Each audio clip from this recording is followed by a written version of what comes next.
Prodavnica Šil torta. Sastojci za Šil tortu: 570 g šećera, 450 g maslaca, 210 g badema, 150 g čokolade, 22 jaja, 6 štangli čokolade, pola šipke vanile.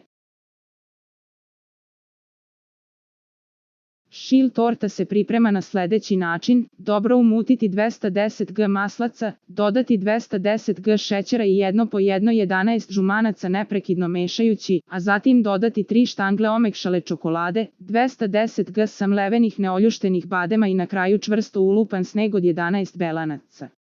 Sipati u namazani brašnom posut pleh i dobro ispeći pa ohlađenu tortu iseći na 4 lista. Nadev: 11 celih jaja, 210 g šećera i pola šipke vanile kuvati na pari neprestano mešajući dok masa ne postane gusta. Skloniti sa šporeta, pa i dalje mutiti dok se masa ne prohladi.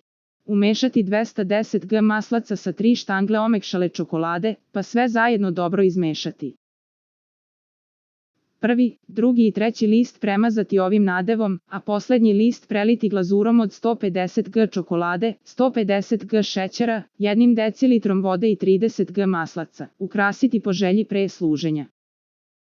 Za najnovije recepte kliknite subscribe, like i zvonce svaki dan. Najnoviji recepti, zato nas zapratite.